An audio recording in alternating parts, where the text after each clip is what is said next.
Hello everyone and welcome to my channel study with Rakhi Sikri. और हम पढ़ रहे हैं क्लास 10 का important chapter control and coordination in plants.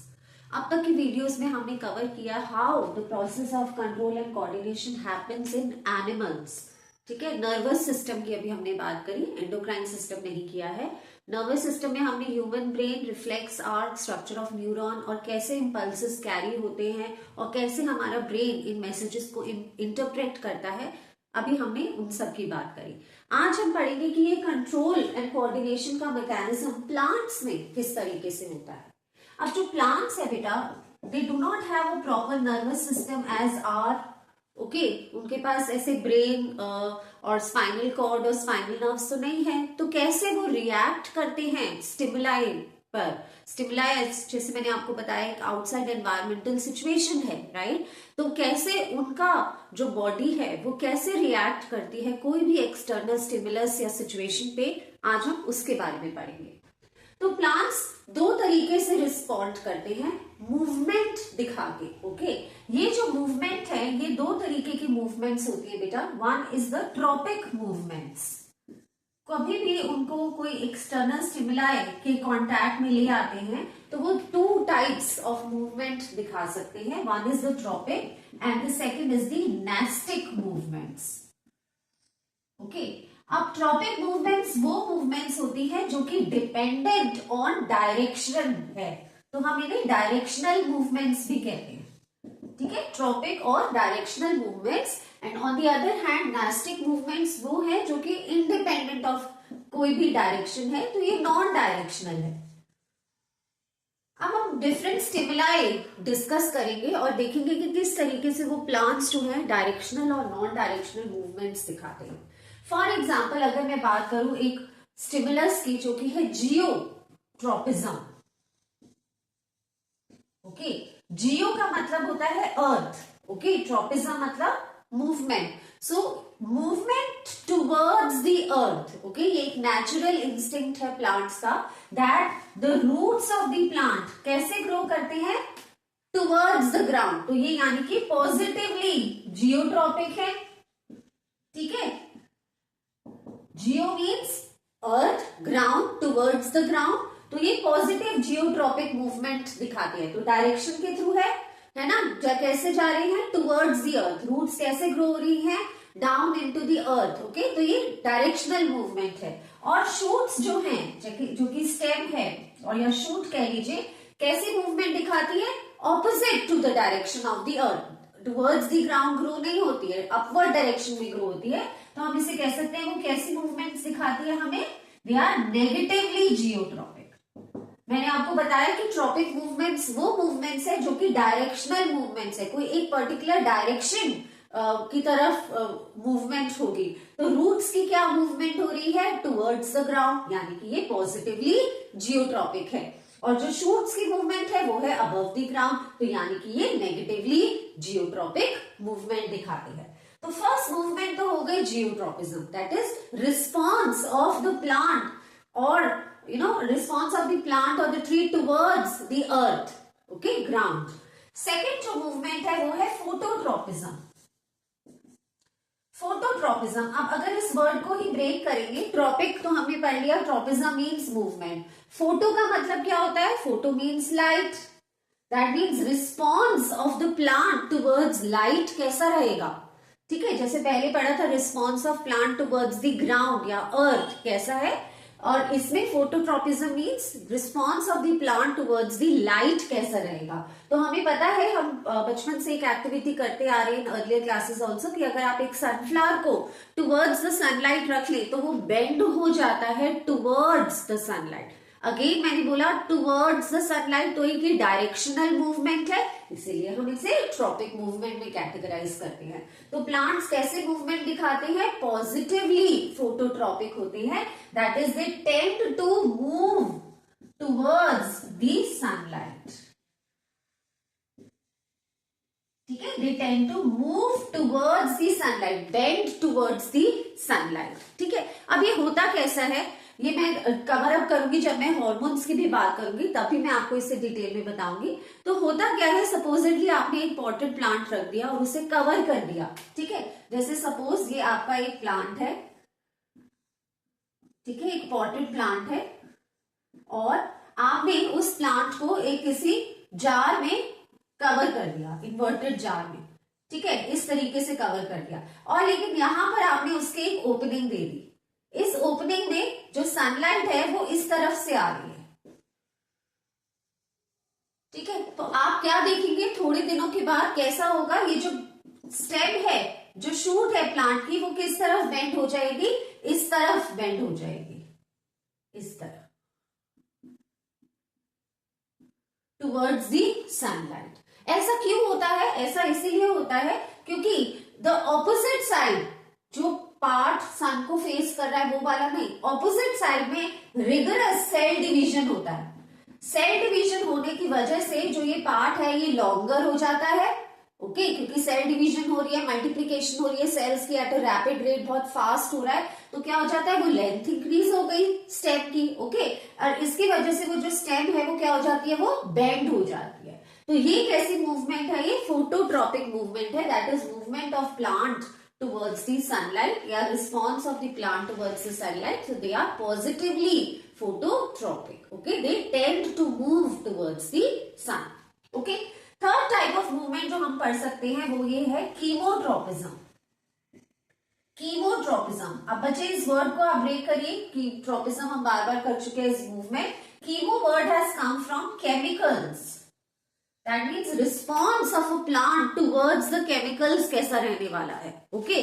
तो अगर आप रिकॉल करें जो आपने 7th क्लास में पढ़ा है, अर्लियर क्लासेस में, और 8th में भी जब आपने रिप्रोडक्शन चैप्टर पढ़ा था, तो आपको याद होगा कि जो स्टिग्मा स्टाइल और ओवरी आप बनाते हैं, पिस्टिल, राइट।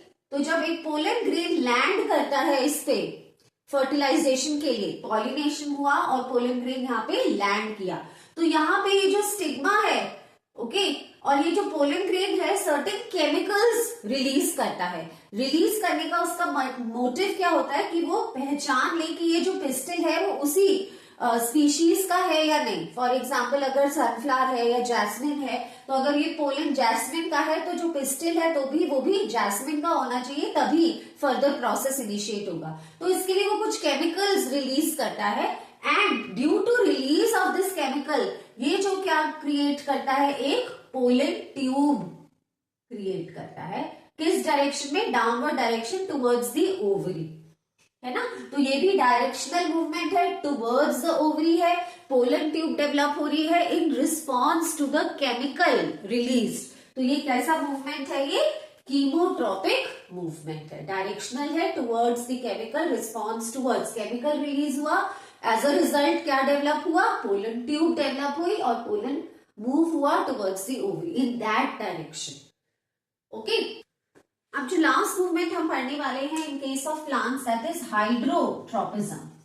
हाइड्रो वर्ड का मतलब आप समझ ही गए होंगे, इट इज वाटर, और tropism is movement. So response of the plant towards water. So yes, plants they require water and minerals for their growth. So do plants, yes, actually they show positive hydrotropism. तो जहां पर water होगा उस तरफ plant की जो roots हैं वहां उस तरफ बेंड हो जाएंगी, ओके।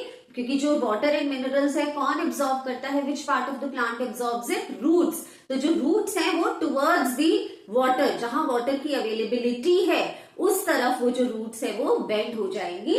तो ये है hydrotropism, that is movement of the plant towards the water. So ये है कुछ टाइप्स ऑफ ट्रॉपिक मूवमेंट्स। जैसे आपने देखा ये सब डायरेक्शनल मूवमेंट्स है, movement towards the ground, opposite to the ground, towards the sunlight, towards the water, या response towards the chemicals. So ये सारी जो movements है ये directional movements है जो कि plants show करते हैं how they respond और show their reaction to the external stimuli. Stimuli यहाँ पे क्या था, यहाँ पे जैसे ग्राउंड है, अर्थ है, लाइट है, केमिकल है, वाटर है, तो ये क्या है प्लांट के लिए एक्सटर्नल सिचुएशंस या स्टिमुलाई है जो प्रोवाइड किए गए हैं, और प्लांट्स उन पे कैसे रिस्पॉन्ड करता है, ठीक है। तो ये है ट्रॉपिक मूवमेंट्स। अब हम बात कर लेते हैं कुछ नेस्टिक मूवमेंट्स की। नेस्टिक मूवमेंट्स मैंने आपको बताया ये कैसी मूवमेंट्स है, ये नॉन डायरेक्शनल मूवमेंट्स है। जैसे कि माइमोसा जो टच मी नॉट प्लांट होता है, आपने बहुत सुना होगा इस प्लांट के बारे में। टच मी नॉट प्लांट क्या होता है कि जब आप उसकी लीव्स को टच करते हैं तो वो लीव्स क्या हो जाती हैं, क्लोज हो जाती हैं। ठीक है, ये भी एक तरीके का रिस्पॉन्स टू स्टिमुलाई है। स्टिमुलाई क्या था, मैंने उस प्लांट के लीव्स को टच किया तो प्लांट ने कैसे रिस्पॉन्ड किया, द लीव्स जो थी उसकी वो क्लोज हो गई, ड्रूप हो गई, क्लोज हो गई। ड्रूपिंग ऑफ द लीव्स मतलब क्लोजिंग ऑफ द लीव्स। ठीक है, तो ये प्लांट का रिस्पॉन्स था, पर इसमें कोई डायरेक्शन इन्वॉल्व नहीं है। जैसे कि अगर ये पूरी लीफ है यहाँ पर, ठीक है, तो मैं अगर किसी भी पार्ट पे टच करूंगी, यहां टच करूंगी या इधर टच करूंगी या फॉर एग्जाम्पल यहां टच करूंगी, रिस्पॉन्स उनका यही होगा that the leaves will close, they will drupe down. ठीक है, तो ये डायरेक्शन पे डिपेंडेंट बिल्कुल भी नहीं है। हाँ, एक टाइप ऑफ मूवमेंट है, इसलिए हमने इसको नेस्टिक मूवमेंट का नाम दिया है। ठीक है, बट ये डायरेक्शन पे बिल्कुल भी डिपेंडेंट नहीं है, इंडिपेंडेंट ऑफ डायरेक्शन है। आप किसी भी पार्ट पे टच कर लीजिए, the leaves are going to droop और क्लोज। ठीक है, होता क्यों है इसका मैं आपको बता देती हूँ। जनरली होता क्या है कि जब आप उसे टच करते हैं तो उसका वाटर बैलेंस जो होता है वो डिस्टर्ब हो जाता है। ठीक है, और जो लीव्स हैं और जो सेल्स हैं उसके वो फ्लैसिड हो जाते हैं। जो अच्छे टर्जिड सेल्स होते हैं, प्रॉपर शेप के सेल्स होते हैं, वो क्या हो जाते हैं, फ्लैसिड हो जाते हैं। आपने उनको टच किया तो उसका वाटर बैलेंस डिस्टर्ब हो गया सेल्स का और वो फ्लैसिड हो गए। फ्लैसिड होने की वजह से वो आराम से ऐसे खिले हुए नहीं रहते और वो ड्रूप हो जाते हैं। ठीक है, तो ये रीजन होता है टच मी नॉट प्लांट। इसका एक बहुत अच्छा एग्जाम्पल है और ये क्वेश्चन एमसीक्यू में बहुत बार पूछा गया है that when you touch the leaves of touch me not plant, the leaves close, okay, or droop. What kind of movement is this? Nastic movement or tropic movement? It is a nastic movement.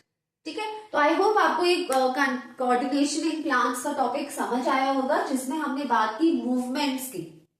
ठीक है, अब हम बात करेंगे कुछ chemicals, hormones की। सो जैसे animals और ह्यूमन बींग्स में कुछ हार्मोन्स होते हैं विच bring about the control and coordination, similarly plants में भी कुछ हार्मोन्स होते हैं, यानी कि कुछ केमिकल्स होते हैं which help controlling the activities of the plant. ठीक है, तो बात कर लेते हैं अब प्लांट हार्मोन्स की। तो जो प्लांट हार्मोन्स हैं, हार्मोन्स क्या है बेटा, ये कुछ केमिकल्स है जो कि प्लांट रिलीज करता है। तो क्योंकि ये प्लांट हार्मोन्स है बेटा, हम इन्हें फाइटो हार्मोन्स भी कहते हैं। ठीक है, प्लांट हार्मोन्स कह लीजिए या आप इन्हें कह सकते हैं फाइटो हार्मोन्स। तो लेट्स सी कौन से वो हार्मोन्स होते हैं और उनके क्या इफेक्ट्स या फंक्शंस होते हैं प्लांट में। तो 4 हार्मोन्स हैं जो हमें पढ़ने हैं यहाँ पर, 3 and 4। Number 1 is auxin, okay, AUXIN। तो ऑक्सिन हार्मोन का काम क्या है, कहाँ प्रेजेंट होता है? सबसे पहले ये प्रेजेंट होता है यूजुअली द शूट टिप पे। ठीक है, टिप ऑफ द शूट पे। तो वो क्या करता है, help in the growth of the shoot. ठीक है, तो जो प्लांट की जो लेंथ इंक्रीज होती है, it is due to the presence of the auxin hormone. तो स्टेम की टिप पे कह लीजिए या फिर शूट की, okay, tip of the shoot. और वो हेल्प क्या करता है, हेल्प करता है in increasing the length, cell division. Okay, length of the plant को इंक्रीज करने के लिए मदद करता है। दूसरा हार्मोन है बेटा जिबरलिन।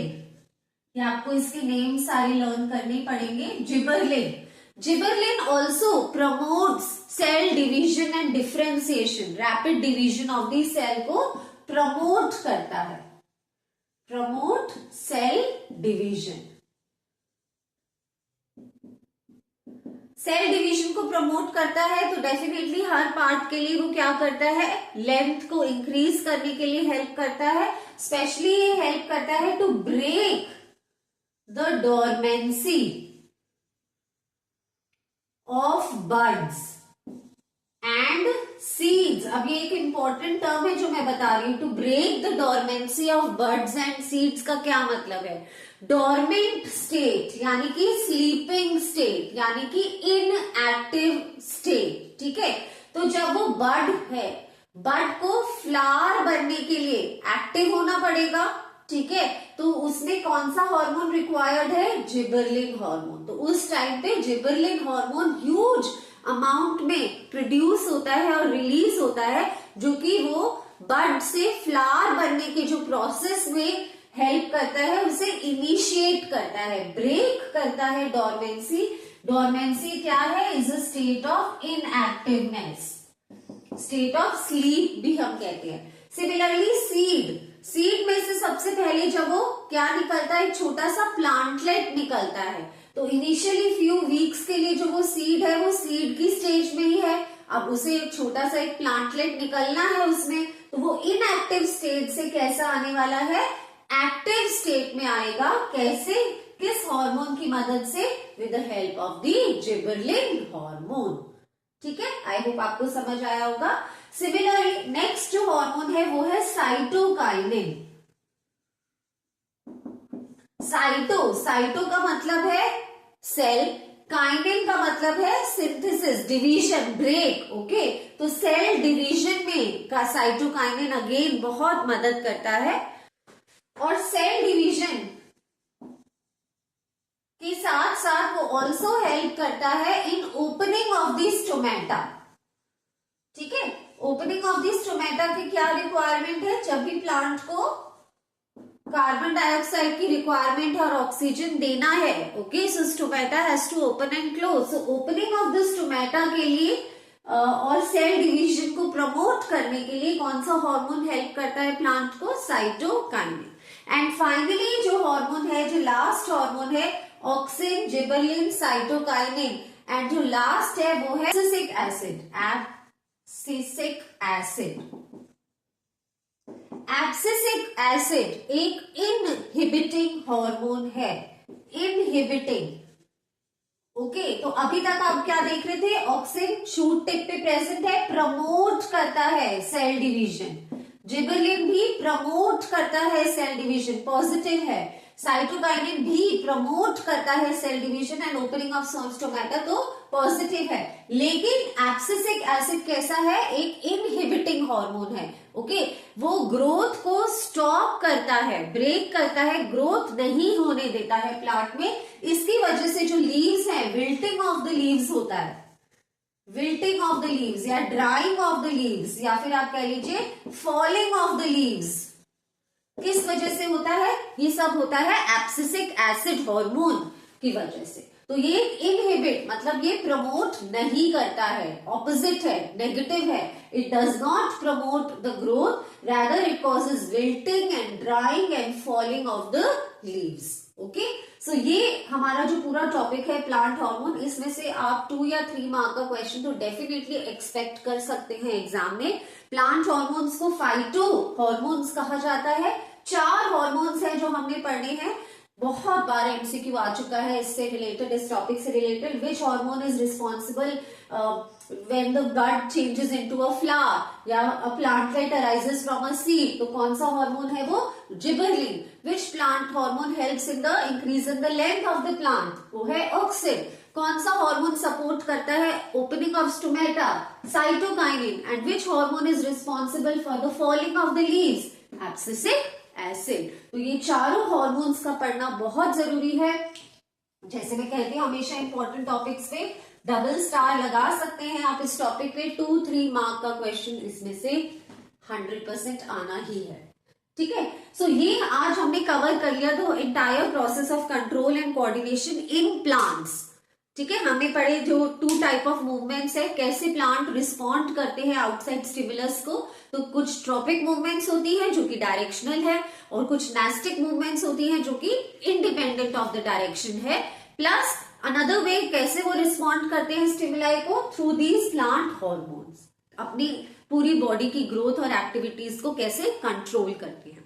ठीक है, अब हमारा एक इंपॉर्टेंट टॉपिक बचा है इस चैप्टर से। नर्वस सिस्टम तो हम कर चुके हैं, एंडोक्राइन सिस्टम, जैसे हमने आज हार्मोन्स पढ़े प्लांट्स में, ऐसे ही we have to study the hormones in case of human beings. So वो भी एक 6-7 हार्मोन्स है जिनके बारे में हमें पढ़ना है, उनका सिचुएशन, लोकेशन आई मीन, और क्या वो हार्मोन रिलीज करते हैं, कौन सा ग्लैंड रिलीज करता है और क्या फंक्शन होते हैं। तो एक बहुत ही इंपॉर्टेंट वीडियो अब आने वाली है probably tomorrow. So stay tuned for the video. That's going to be a very very important video with respect to this chapter. So I hope आज का टॉपिक आपको अच्छा लगा होगा, समझ आया होगा. वीडियो को जरूर लाइक कीजिएगा. चैनल पर आप पहली बार आए हो तो सब्सक्राइब जरूर करके जाइएगा और अपने फ्रेंड्स के साथ शेयर कीजिएगा. Stay tuned for the next video. Till then, take care and bye bye.